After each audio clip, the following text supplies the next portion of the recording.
trono ardem 7 tochas de fogo, que são os 7 Espíritos de Deus. Há diante do trono um como que mar de vidro, semelhante ao cristal, e também no meio do trono e à volta do trono, 4 seres viventes, cheios de olhos por diante e por detrás. O primeiro ser vivente é semelhante a leão, o segundo semelhante ao novilho, o terceiro tem o rosto como de homem, e o quarto ser vivente é semelhante à águia quando está voando.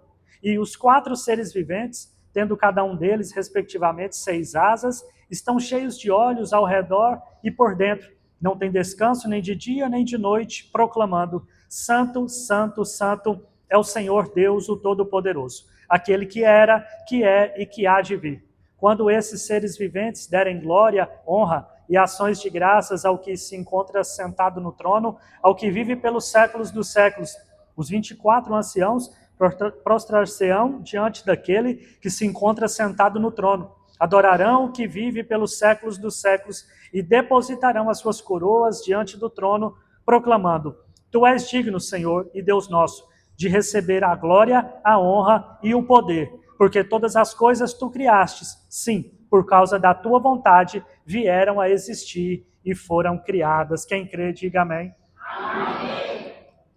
Pode se assentar em nome de Jesus.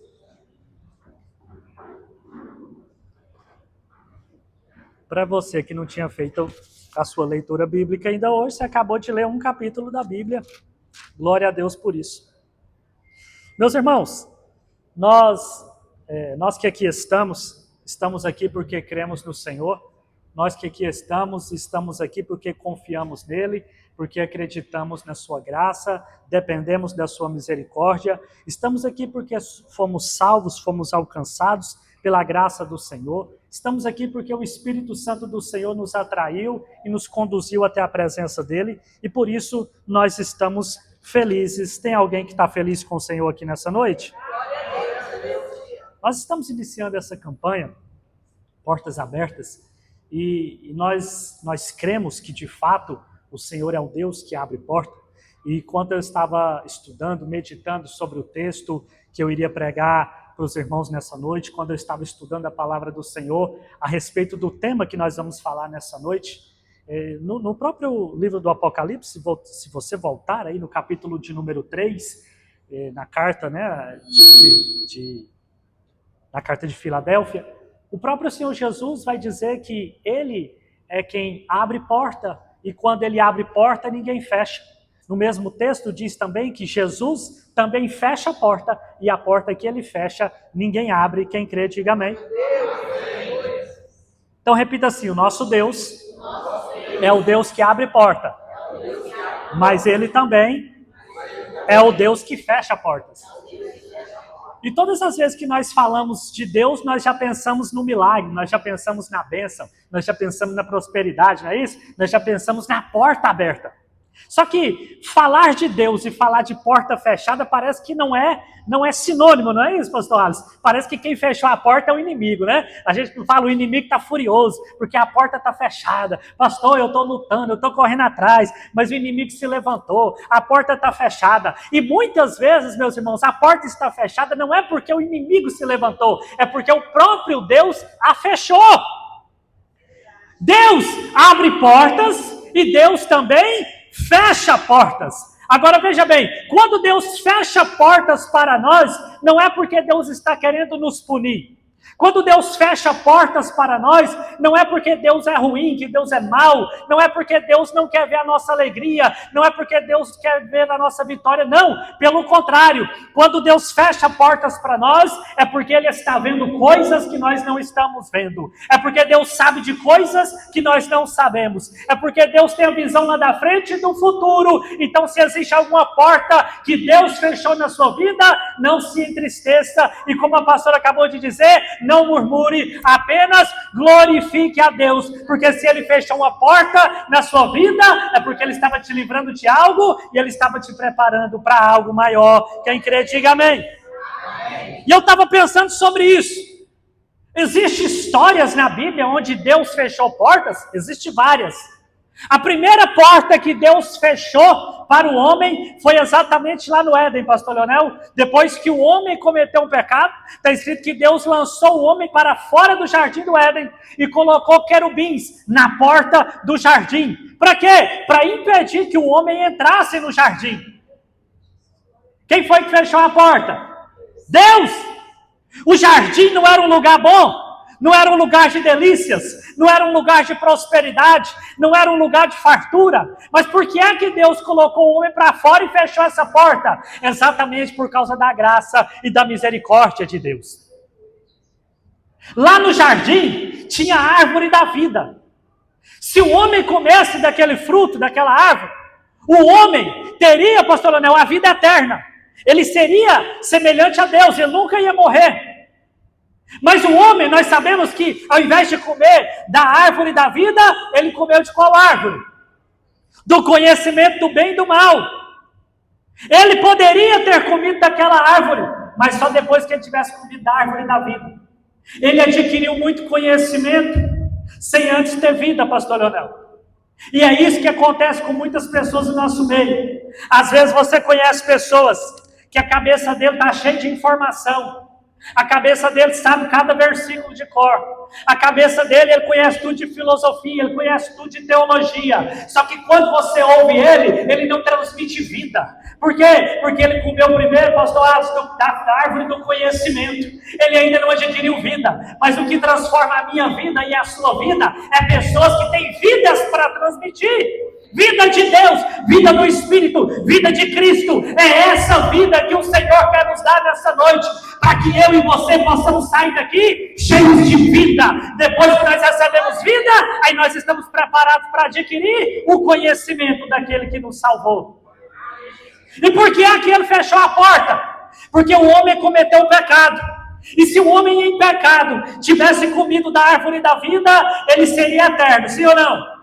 Sim, e se o homem comesse, pastor Leonel, da árvore da vida, sendo um pecador, ele seria um eterno pecador. Então, quando Deus colocou o homem para fora do jardim, para que ele não comesse da árvore da vida, não é que Deus estava querendo punir o homem, é que Deus estava querendo proteger o homem, e graças a Deus por isso, porque todos nós que fomos colocados para fora do jardim, agora podemos alcançar a salvação, podemos ter misericórdia, podemos nos arrepender, e agora sim estamos preparados para desfrutar da vida eterna, não na condenação eterna, mas na presença do Senhor, o autor da vida. Quem crê, diga amém.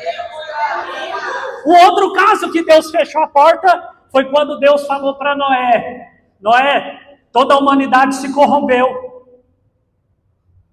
o homem tem se desviado, eu vou julgar e eu vou exercer o meu juízo sobre a terra. E Deus disse: constrói uma arca e conclama e proclama e prega a justiça para esse povo, e convoca pessoas para entrar com você dentro dessa arca. E depois que você estiver dentro da arca, eu vou enviar a chuva, eu vou enviar o dilúvio e vou matar toda a humanidade. Só vai se salvar quem estiver dentro da arca. E sabe o que está escrito? Que Noé pregou, e somente a família dele aceitou a pregação. E quando eles entraram na arca, sabe o que está escrito no livro do Gênesis? Que quando ele entrou na arca, Deus fechou a porta da arca por fora e a lacrou. Pessoas, quando começou a chover, quando começou a vir o dilúvio, começaram a bater na porta. Noé, agora nós queremos entrar. Mas não tinha mais jeito, a porta da graça estava fechada. O próprio Deus havia fechado aquela porta. O que isso significa para nós? A arca hoje é a igreja do Senhor Jesus. O juízo de Deus vai ser estabelecido lá fora. O juízo de Deus vai descer sobre toda a humanidade. Nós ainda estamos no tempo como Noé, nós ainda estamos proclamando, nós ainda estamos evangelizando, nós ainda estamos pregando o evangelho, mas vai chegar um tempo que Deus vai fechar a porta da graça, que Deus vai fechar a porta da igreja, e assim como a arca de Noé subiu pelas águas, a igreja também vai subir pelo poder de Deus, e aí pessoas vão se arrepender. Agora nós queremos aquele Jesus, mas o tempo vai ter findado, porque o próprio Deus vai fechar a porta da graça. Então o tempo da graça, o tempo do arrependimento arrependimento, o tempo da salvação é hoje, porque as portas ainda estão abertas, mas vai chegar um tempo que essa porta vai se fechar. Mas glória a Deus, porque nós estamos aqui dentro hoje, nós estamos dentro da arca, nós estamos dentro da salvação, nós estamos na presença dele, nós estamos em comunhão com ele. Quem pode glorificar e aplaudir o nome dele por isso? O nosso Deus abre portas, mas ele também fecha a porta. As portas que ele abre não permanecem eternamente abertas. Existe um tempo da misericórdia, existe um tempo da graça, existe um tempo da justiça, existe um tempo da misericórdia. Que Deus nos conceda graça para que nós possamos aproveitar o tempo da graça e da misericórdia de Deus. Quem pode glorificar o nome do Senhor? Quando nós falamos de porta, nós estamos falando de acesso. Quando nós falamos de porta, nós estamos falando de oportunidade. Quando nós falamos de porta, nós estamos falando de alcançar e de adentrar ambientes que Deus abre, proporciona, que Deus prepara para nós. Por isso nós estamos aqui na nossa campanha Portas Abertas, porque nós cremos que o nosso Deus é o Deus que nos dá oportunidades. Nós cremos que o nosso Deus que nos dá acesso. Nós cremos que Deus abre portas e nos coloca em lugares onde nós nem esperávamos acessar. Mas glória a Deus, porque Deus abre portas para o seu povo. Quem crê, diga amém. Amém. Agora veja bem, quando eu estava estudando sobre esse texto, e eu li o comentário do reverendo Hernandes Dias Lopes sobre esse texto, e ele falou algo interessante sobre a sala do trono. Ele coloca que todo palácio existe algumas salas específicas. Todo palácio existe algumas salas o quê? Específicas. Por exemplo, ele colocou: todo palácio existe uma sala de espera. Você pode repetir? Sala de espera? Sala de espera. Ninguém gosta de ficar nessa sala, não é? Já viram quando você vai lá no dentista, não é? Aí a gente parece que a tensão vai aumentando. Sai alguém sangrando, chorando. Você fala, meu Deus, daqui a pouco é eu, né? E quando sai alguém reclamando, meu Deus, esse dentista é um açougueiro. Aí a gente está na sala de espera. A sala de espera é tedioso. Você já viu que quando alguém está na sala de espera, a pessoa fica inquieta? Porque normalmente as pessoas hoje são ansiosas, né? A pessoa mexe no celular, a pessoa coça o cabelo e fica mexendo na unha. A gente está ali na sala de espera, a gente fica agoniado. Ninguém gosta de esperar. Tem alguém aqui que gosta de esperar? Ninguém gosta de esperar. Mas Deus nos coloca muitas vezes nesta sala. Uma sala de espera. E quem sabe você está aqui nessa noite e você fala, Patrick, eu acho que eu estou nessa sala. Como que eu sei se eu estou nessa sala de espera? Você tem promessa de Deus? Quem aqui tem promessa de Deus? Você está esperando as promessas de Deus se cumprir na sua vida? Então você está na sala de espera. Todos nós aqui estamos esperando e aguardando a vinda do Senhor. Então veja bem, todo o palácio existe uma sala chamada sala de espera. Eu sei que nós não gostamos de esperar, mas enquanto nós estamos esperando, Deus está trabalhando em nós.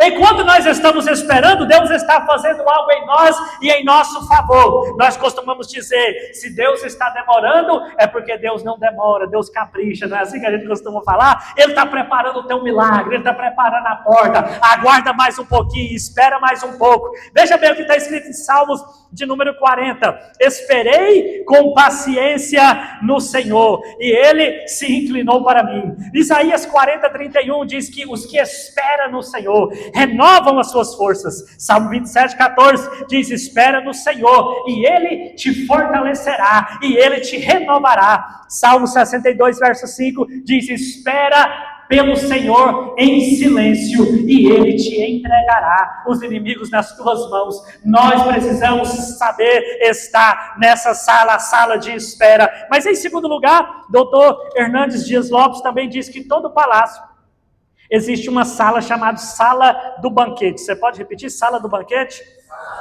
Se em primeiro lugar, todo palácio tem uma sala de espera, em segundo lugar, existe uma sala chamada sala do banquete. Quem não se lembra daquele texto que está no livro de Daniel, capítulo de número 5, que um rei chamado Belsazar, ele decidiu dar um banquete, né? E naquele banquete ele fez coisas que desagradavam a Deus, e apareceu aquela mão que escrevia, né, lá na parede. Ou seja, um rei estava no seu palácio dando um banquete para os seus convidados. Agora veja bem, se lá no céu existe um trono de Deus, se lá no céu existe um palácio de Deus, lá no céu também existe uma sala chamada Sala do Banquete. E eu não sei se você sabe, um dia eu e você, nós vamos entrar lá. Quem crê, diga amém.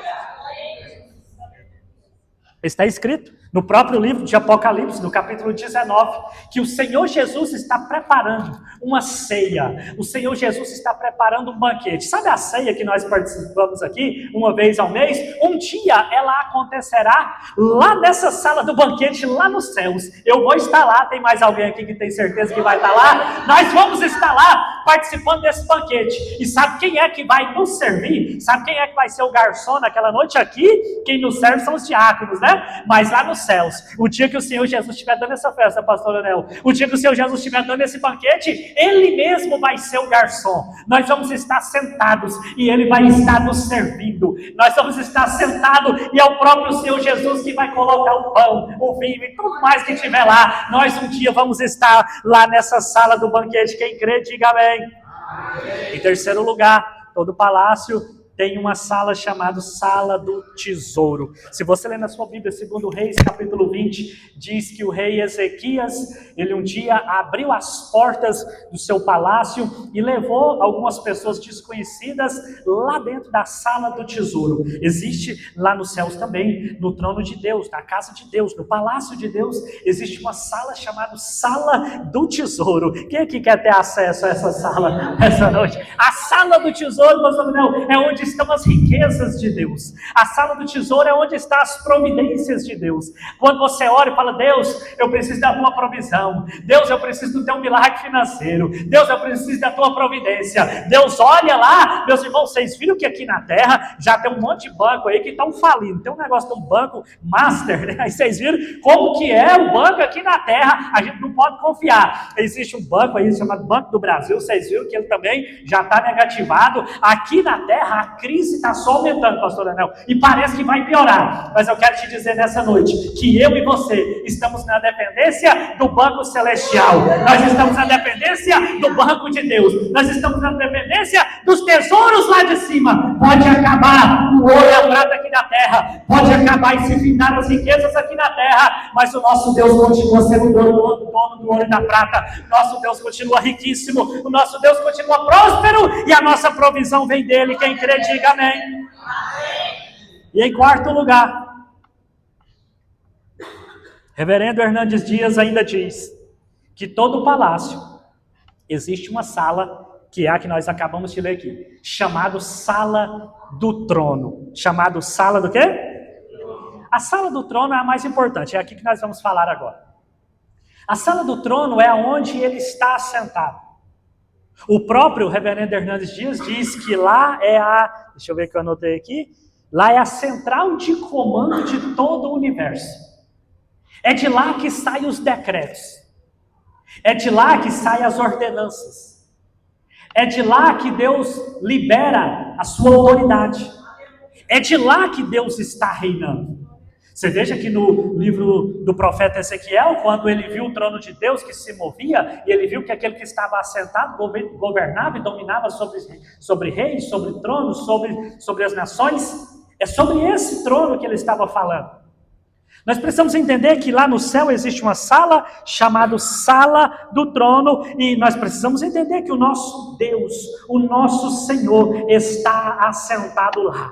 Agora nós estamos aqui nessa noite numa campanha chamada Campanha de Portas Abertas. E sabe o que é mais interessante? No versículo de número 1 que nós acabamos de ler, João, quando teve a visão, ele olhou para o céu, e o Senhor Jesus falava com ele, falava, olha aqui para cima, e quando ele olhava, ele via que a porta dessa sala estava aberta. Quem crê, diga amém. E quando João entrou nessa sala do trono, ele viu algumas coisas. E é sobre essas coisas que ele viu que eu quero falar rapidamente com vocês. O que é que João viu que existe dentro da sala do trono? Se a sala do trono é a central de comando do universo, se a sala do trono é o lugar onde Deus governa e onde Deus domina, o que é que tem lá dentro? João viu e João escreveu para nós. Quem quer saber o que tinha lá dentro? Diga eu. Em primeiro lugar, João, quando entrou na sala do trono, irmão Alisson, ele viu que lá na sala do trono a adoração é contínua e incessante. Quem crê, diga amém. Na sala do trono, a sala onde Deus está, existe música o tempo inteiro. Existe adoração o tempo inteiro. Porque o nosso Deus, sabe o que eu descobri na Bíblia? Nosso Deus gosta de ser adorado. Não é que Deus está carente de adoração. Não. É porque Ele criou todas as coisas segundo a sua vontade. Nós lemos aqui no capítulo 4. Todas as coisas foram criadas para a sua glória e para o seu louvor. Eu e você existimos. Você já viu que os coaches hoje, né, falam assim, você tem que encontrar qual é o seu propósito. Quem quer saber qual é o seu propósito aqui nessa noite? É um propósito eterno, o propósito que Deus te criou para louvor e para a glória do seu nome. Você existe para o louvor e para a glória de Deus. Por isso que tudo que eu e você fazemos tem que ser para louvor e para a glória de Deus. Se você ler a carta aos Efésios, no capítulo 1, ele repete 4 vezes isso. Para louvor e a glória do seu nome. Para louvor e a glória do seu nome. Nós estamos aqui nessa noite cultuando a Deus para quê? Para louvor e para a glória do seu nome.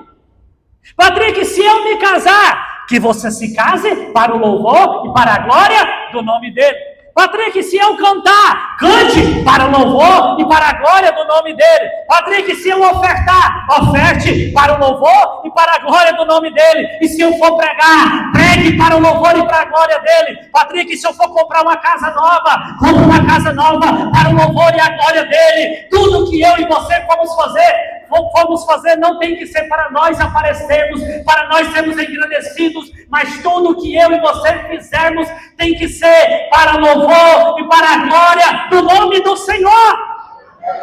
Para isso nós fomos criados e para isso nós existimos. Quem crê, diga amém.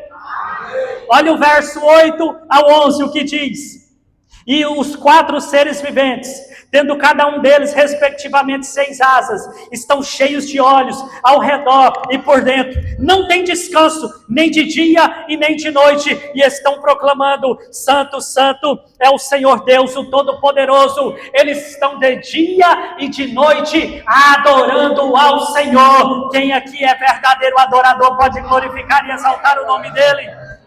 Os anjos, os seres viventes, os anciãos estão adorando a Deus de dia e de noite. Eles estão dentro dessa sala, na sala do trono. Lá dentro estão os anjos, estão os seres viventes, estão anciãos e eles estão adorando dia e noite. Deus gosta, Deus ama ser adorado. Existe até mesmo um mandamento,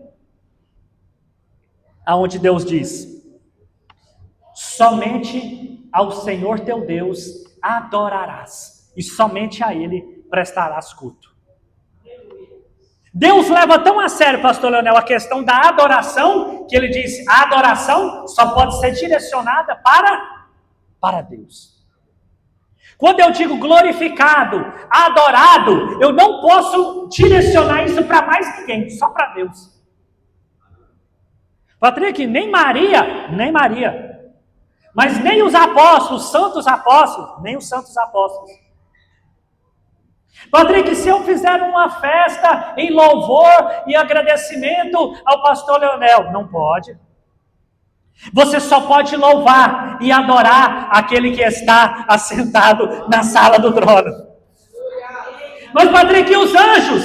Um dia, até mesmo o apóstolo Pedro, ou melhor, o apóstolo João, se curvou, e que aqui no livro do Apocalipse diz, quando ele viu um anjo, ele viu que o anjo era grandioso, poderoso, ele se curvou, pastor Leonel, e queria, apóstolo João queria adorar o anjo. O anjo falou: rapaz, se levanta, que eu sou teu conservo, adora somente a Deus, somente Deus merece ser adorado. Um dia o apóstolo Pedro entrou na casa do moço chamado Cornélio, e Cornélio, quando viu o Pedro e viu como Deus usava Pedro, ele queria se curvar, porque nós somos assim, meus irmãos. A gente vê alguém sendo usado por Deus, a nossa tendência é já se ajoelhar, é já se curvar. Meu irmão, por mais usado que uma pessoa seja, por mais usado que um homem seja, ele continua sendo homem. Somente Deus merece ser adorado. Jesus disse para Satanás: somente diante do seu Deus você pode se curvar, somente a Ele você pode louvar, somente a Ele você pode adorar. Nessa noite nós estamos aqui diante desse único Deus, nessa noite nós estamos aqui diante desse único Senhor, para declarar que só Ele merece honra, só Ele merece glória, só Ele merece adoração, só Ele merece o nosso louvor. Quem glorifica e adora o nome dEle? Jesus disse que existem adoradores que são falsos. E ele disse para a mulher samaritana em João capítulo 4: Deus procura. Espera aí. A gente só procura por algo que é difícil de encontrar, não é isso, pastor Leonel? Já viu quando você está em algum lugar que você está perdido, aí você não conhece ninguém, aí que você começa a fazer? Procurar alguém conhecido. A gente só procura por aquilo que é difícil de encontrar. Quando Jesus disse, Deus procura os verdadeiros adoradores, o que isso significa? Que existem adoradores que são falsos. E como é que eu sei, Patrick, se eu sou um verdadeiro adorador ou um falso adorador? Jesus ensinou. Deus procura os verdadeiros adoradores que adoram ao Pai em espírito e em verdade. O que significa isso? A verdadeira adoração, ela é conduzida pelo Espírito Santo. A verdadeira adoração é conduzida em verdade, na verdade da palavra. Eu só posso adorar o Deus que me capacita com o Espírito Santo, porque foi Jesus quem disse, quando o Espírito Santo vier, Ele me glorificará. Toda pessoa que está movida, conduzida, cheia pelo Espírito Santo, ela só vai adorar ao Senhor, Deus eterno. É por isso que a gente tem que tomar cuidado com as músicas que nós cantamos. Porque uma música só é inspirada pelo Espírito Santo se ela glorificar a Cristo. Nós cantamos aqui hoje belos louvores de adoração ao Senhor, inspirado pelo Espírito Santo. Como é que eu sei, Patrick, que uma música foi inspirada pelo Espírito Santo? Veja a quem ela está direcionada.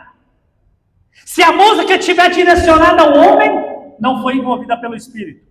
A música, pastor Leonel, movida pelo Espírito Santo, ela aponta para Cristo, aponta para a obra da cruz, aponta para Deus, aponta para os céus. Nós só vamos ter um culto cheio da presença do Espírito, cheio da presença do poder de Deus, se nós começarmos a cantar verdadeiros hinos de louvor e adoração a Deus, se nós começarmos a cantar verdadeiras adorações ao Senhor. Deus está procurando os verdadeiros adoradores. Se Ele estiver procurando aqui na Shekinah nessa noite, será que Ele vai encontrar verdadeiros adoradores que estão aqui para adorá-lo em espírito e em verdade? Glorificado seja o nome do Senhor. Por que é que nós precisamos adorar a Deus? Porque quando nós adoramos a Deus, nós começamos a nos tornar parecidos com Ele. Como é que eu sei disso?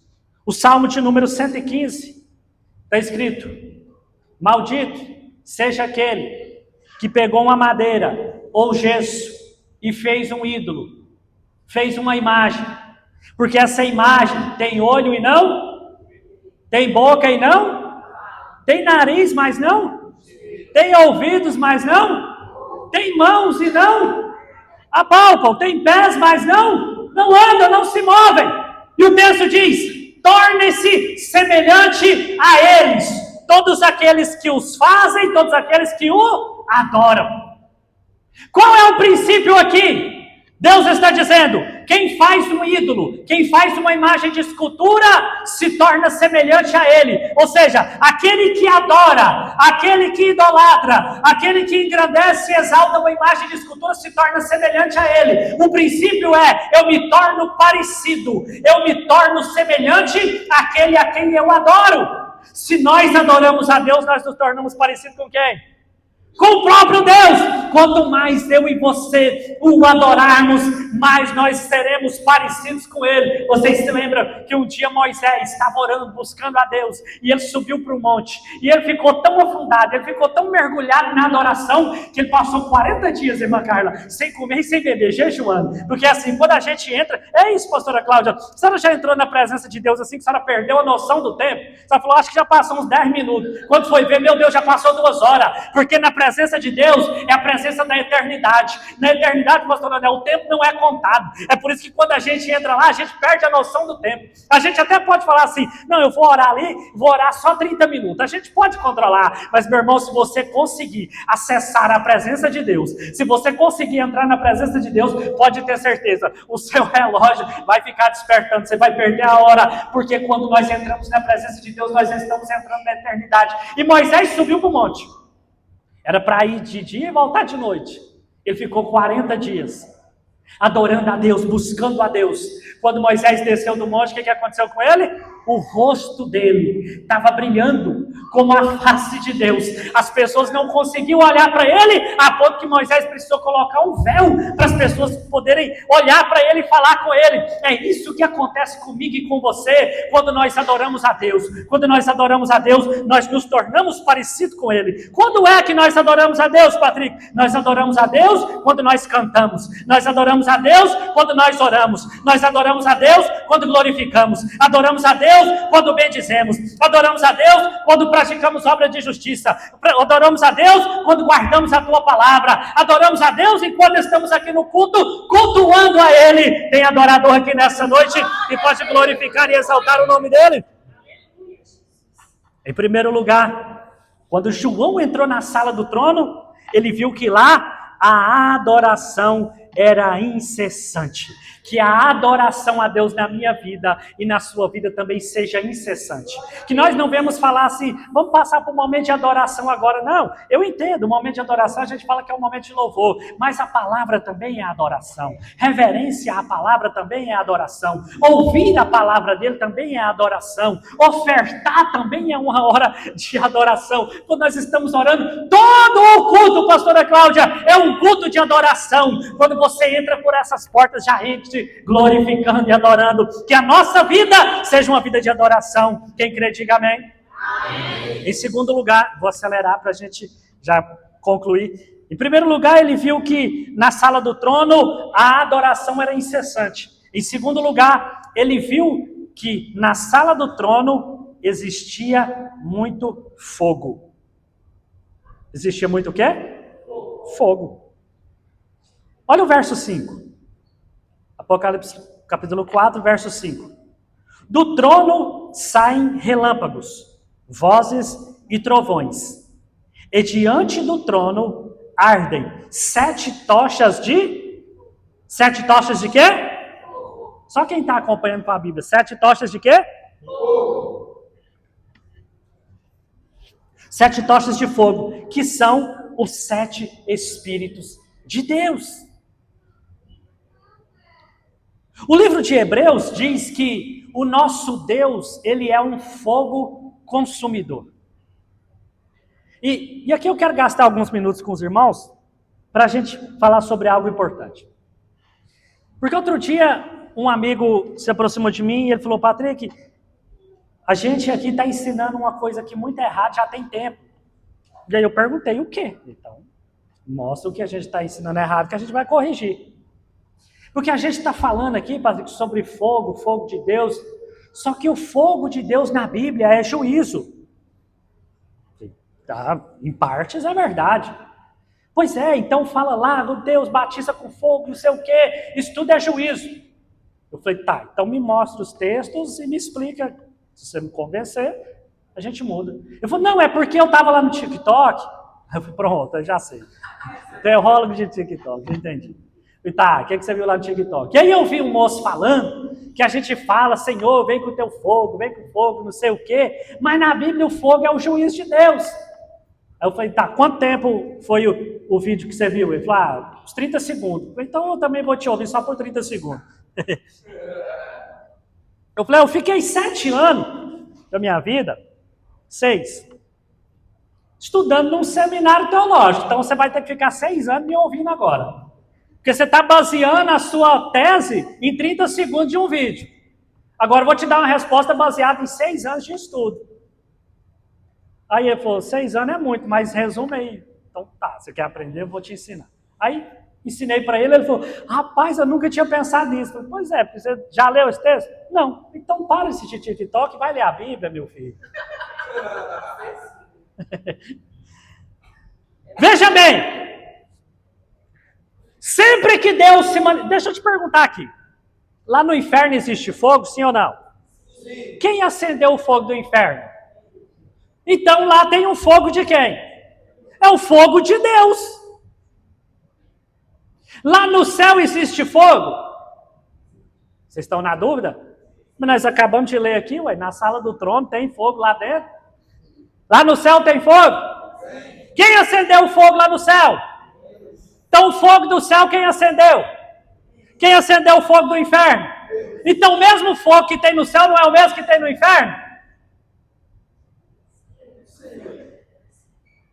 Complicou agora, né? Vocês querem entender ou posso pular essa parte aqui? A grande questão é, todos nós, um dia, seremos transformados.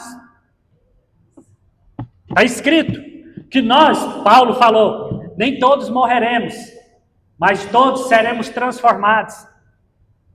Não abrir e fechar de olhos, não é isso, pastor Leonel? Nosso corpo vai ser transformado. E diz que os mortos ressuscitarão primeiro, depois nós estaremos com o Senhor. Na chamada segunda ressurreição, todos os mortos vão ressuscitar, não é isso, pastor Leonel, que é mestre em escatologia? Todos os ímpios e crentes ressuscitarão. E como que vai ser esse corpo?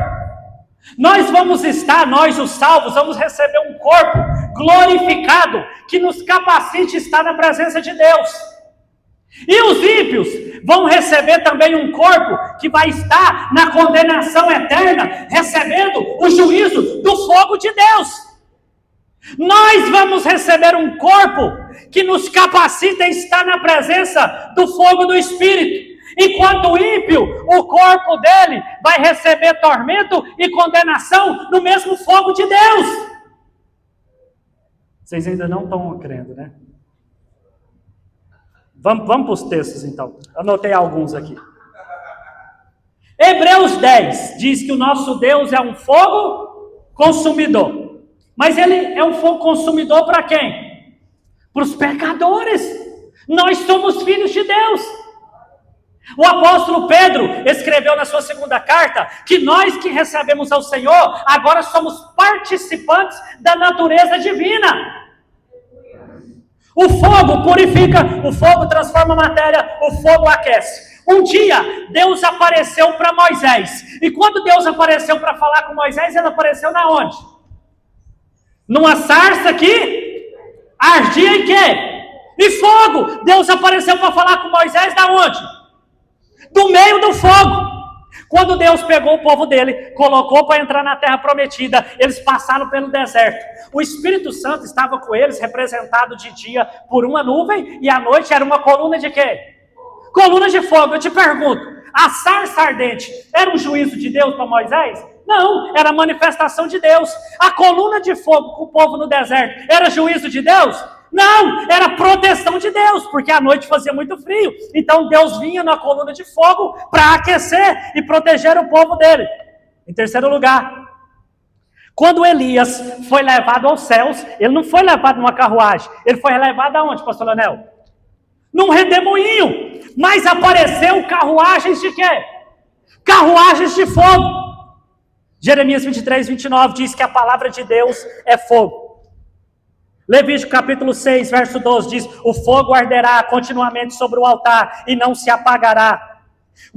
Elias um dia orou e falou: Deus, se eu sou homem de Deus, que caia fogo do céu sobre esse altar. Deus enviou o fogo do céu no altar que Elias fez para Deus. Um dia os 3 amigos de Daniel foram jogados dentro de uma sarça, de um negócio de fogo, de uma fornalha de fogo, e o Senhor Jesus apareceu ali com ele. Jesus, no livro de Apocalipse, apareceu para João. Quando João olhou para Jesus, ele viu que os olhos dele eram como chamas de fogo, e os pés dele era como bronze também que tinha saído da fornalha. Em Atos, no capítulo de número 2, quando o Espírito Santo desceu sobre a igreja, eles viram línguas repartidas como de fogo. Aleluia! Vocês querem que eu continue? Eu falei só sobre fogo, não foi? Todos esses fogos aqui eram juízo de Deus? O fogo de Deus só é juízo para o ímpio, mas para nós é aquilo que nos purifica, é aquilo que nos aquece. Por quê? Porque nós já estamos cheios da presença. Quem não gosta do fogo de Deus, meu irmão, é o diabo.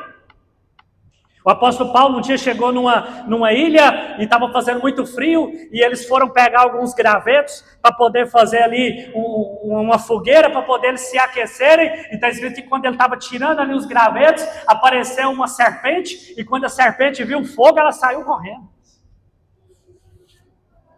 Duvide de pessoas que não gostam do fogo de Deus, porque deve ter alguma serpente lá no meio. Eu lembro um dia, veio uma missionária aqui, amiga da pastora Cláudia. Como é que chama aquela pastora aqui? Berenice. É profeta mesmo, usada por Deus. E Deus começou a usar ela aqui, meus irmãos, para entregar tudo, sabe? Meu amigo, foi começando gente lá fora ver se o carro estava fechado. Outro começou a ir no banheiro. Na onde tem uma serpente, meu amigo? Se o fogo começar a manifestar, pastor, eu não aguento mesmo, não. O mal tem que sair. Meus irmãos, no livro de Malaquias, depois leia na sua casa o livro de Malaquias, principalmente no capítulo número 2. Ele diz assim: assim como o ourives purifica a prata, o Senhor teu Deus te purificará. Aleluia. Como é que o ourives purifica a prata? Colocando ela no fogo. O fogo é que retira a escória da prata. Do mesmo jeito, o fogo de Deus na minha e na sua vida vem para retirar de nós tudo aquilo que não presta.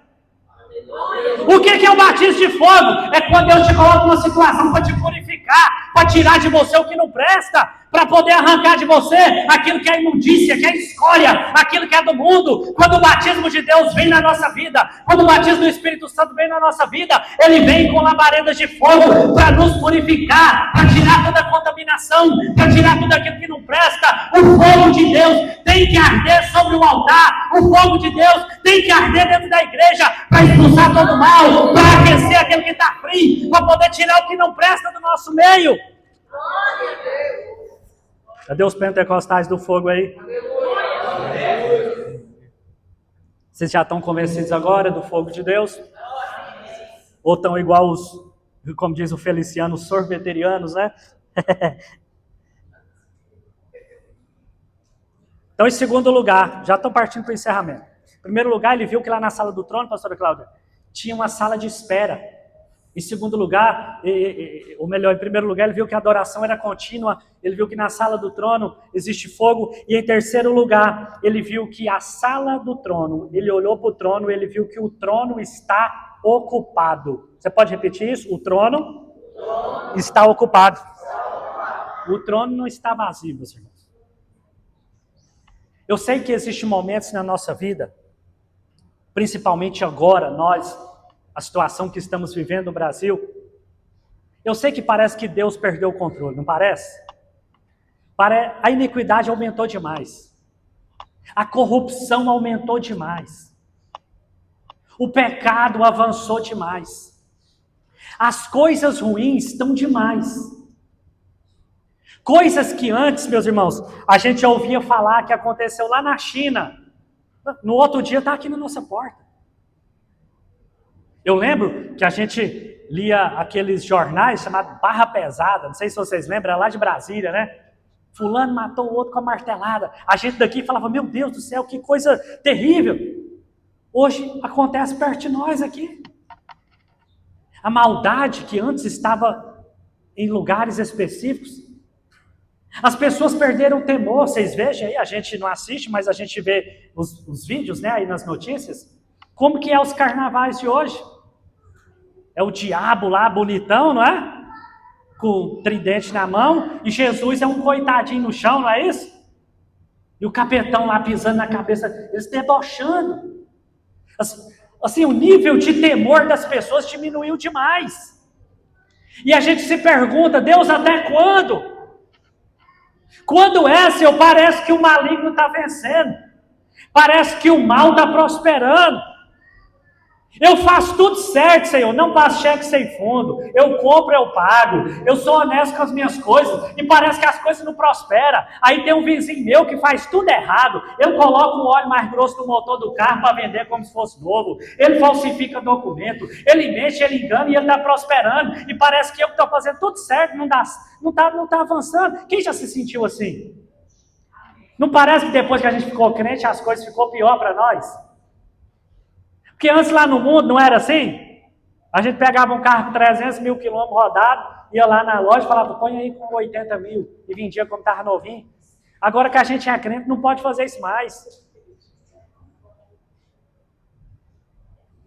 Parece que depois que a gente virou crente, pastora Cláudia, a nossa vida piorou.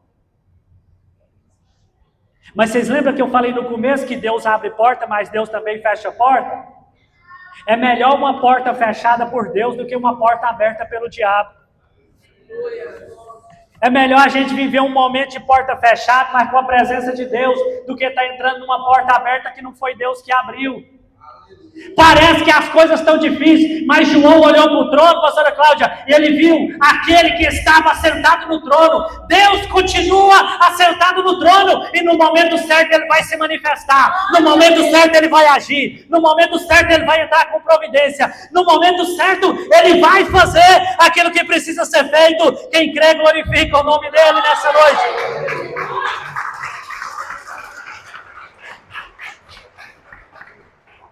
Capítulo 4, verso 2, imediatamente eu me achei em espírito, e eis armado no céu um trono, e no trono tinha alguém assentado. Ele está assentado no trono, como diz reverendo Hernandes Dias, lá é a central de comando de todo o universo, e quem está sentado lá é o meu Deus e o seu Deus. Lá é a central de comando do universo. Sabe quem está sentado lá? O meu Pai, o seu Pai, o meu Senhor e o teu Senhor. Tudo aquilo que nós precisarmos, nós podemos entrar nessa sala e pedir e falar com Ele.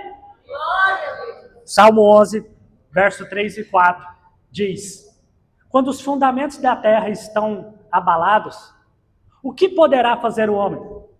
Verso 4 ele diz: mas o Senhor tem o seu trono nos céus, e Ele faz tudo aquilo que Ele deseja. É Ele quem governa sobre a humanidade, é Ele quem governa sobre a terra. Ele governa sobre tudo. Salmo 103, verso 19, diz que o seu trono está nos céus e Ele governa sobre todas as coisas. É Ele quem tem toda a autoridade.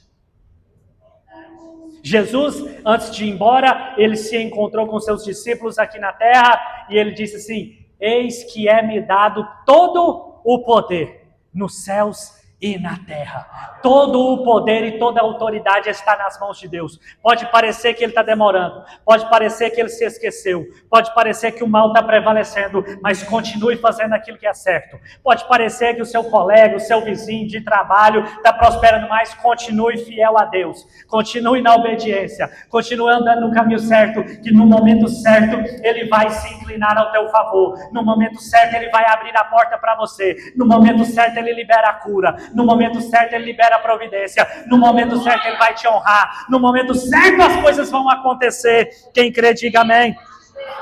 Pode parecer que Ele não está vendo a sua casa, pode parecer que Ele não está vendo a sua família, pode parecer que Ele não está te vendo na igreja, pode parecer que Ele não está te vendo lá no trabalho, mas Ele está te vendo, Ele está te contemplando. Você precisa orar e falar: Senhor, eu sei que o Senhor está sentado no trono, é o Senhor que governa sobre tudo e sobre todos, entra com a tua providência, porque o trono está ocupado. Quem pode glorificar ao Senhor? Eu já vou encerrar. Em quarto lugar, o que é que João viu no trono, na sala do trono?